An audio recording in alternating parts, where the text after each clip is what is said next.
Hello everyone, I'm Mike Feltberger, and it's time for the June 28th race recap. The High Banks highlights from the Grandview Speedway. Grandview Speedway with Tina Rogers, Brad Missimer, and crew beating Mother Nature not once but twice last night. Had a shower slowing the racing action, actually halting the racing action after the first modified heat.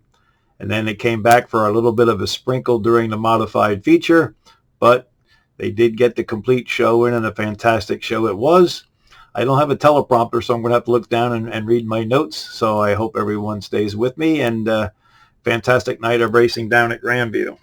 If you're not familiar with Grandview, it's located off of Route 100, Bechtelsville, Pennsylvania. High bank third of a mile dirt track featuring the small block modifieds and the crate sportsman cars. First up were the sportsmen last night. And taking the first heat win, Brad Brightbill. Braden Sheldon took the second heat win. Caitlin Bailey took the third heat win, and Kenny Bach in the sixth was your fourth heat winner. They had 36 cars signed in last night, 4 heats with 9 cars in each. Taking the consolation, first consolation was Mike Sneck Jr., and your second consolation winner was Jimmy Leiby. They also had the vintage modifieds there last night. They combined both the modified and the sportsman class, taking the modified win in the Joe Medallia 12A. Jack Johnson copy was Junior Mykosh, Junior, a feature winner at the Reading Fairgrounds back in the 70s, and also a feature winner at the Grandview Speedway in his 21 Junior. Took the modified win just ahead of Scott Schaefer. And Sven Olsen was your sportsman winner in the Dave Dissinger 97. They ran 15 laps, a fantastic show for the vintage modifieds. They will be returning later in the year. They're also part of the Outlaw Enduro Series racing events down at Grandview. Modified heat winners, Clay Butler in the 4B, Bobby Gunther Walsh, Ryan Watt was your third heat winner, and Eric Corman got the Bailey 81 out in front for the fourth heat win. Conti wins going to Loudon Reimert in the 16. And Rick Laubach in the 7. Nice to see Rick returning back to the high banks. Okay, feature time. Sportsmen were the first on the track. They had the sportsman class taking the first feature last night instead of the small block modifieds. Getting the win in a 7:12, Addison Meitzler.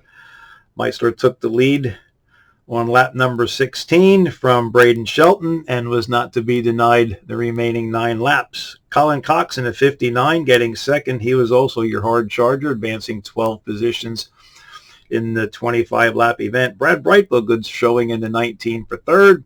Decker Swinehart in the 83 was your fourth place finisher, with Kyle Hartzell in the 88 finishing fifth.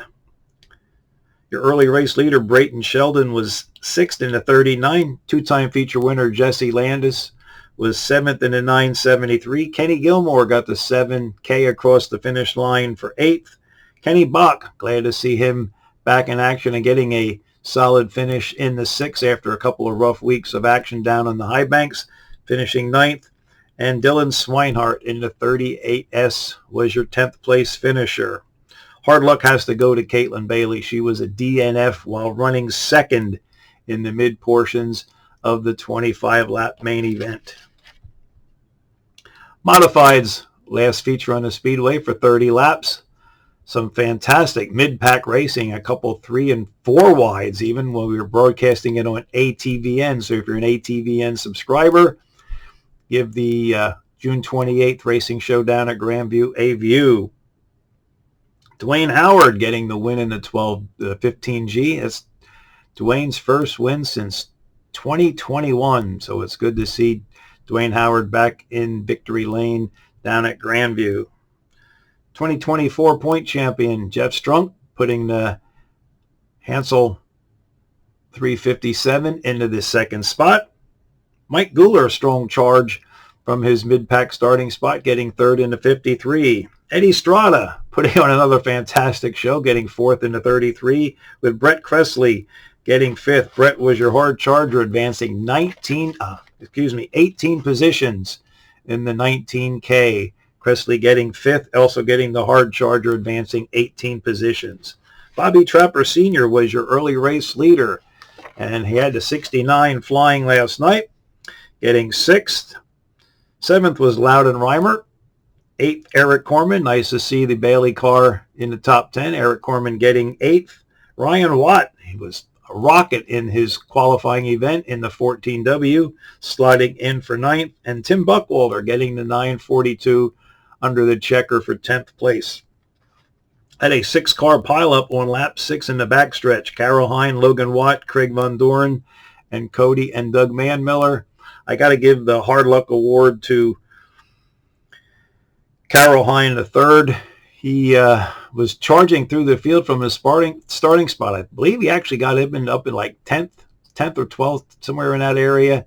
And a little bit of a slow traffic in the front caused a big backlash in the back where they were at in the mid-pack. And Hine ended up facing traffic, bouncing off the wall, and had to have the roof taken off the car to be removed from the speedway. Carol Hine III was okay. Trapper had the lead for the first 17 laps. Dwayne Howard getting the lead going into turn 3. Did a sort of a slide job out of turn 4, taking the lead and the eventual win. He also got the halfway bonus from Dan's Deli. That was some fantastic racing down at the high banks at Grandview. Coming up, June 1st, Thunder on the Hill Show, the 410 Sprint Weeks, along with the small block modifieds. That'll be a twin bill for the sprint cars and the modifieds on Tuesday, July the 1st, and another 2-division show with the small block modifieds and the sportsmen down at Grandview Speedway on July the 5th. I'd like to thank my wife, Mina, for supplying me with the top 10. I wrote the top 5 down. We were doing a TV broadcast, ATVN, with Randy Kane, and I just didn't have time to write the top finishers down. Thank you to my wife, Mina, for supplying me with the top 10 finishers. So again, some fantastic racing, beating Mother Nature not once but twice down at Grandview. Hope to see everybody back at the Speedway on July the 5th. Head on down for July the 1st for the Thunder on the Hill show with the 410 sprints and the modifieds. And a happy 4th of July to everyone. Please be safe and see you back at the Speedway on July the 5th. Take care. This is Mike Feltberger.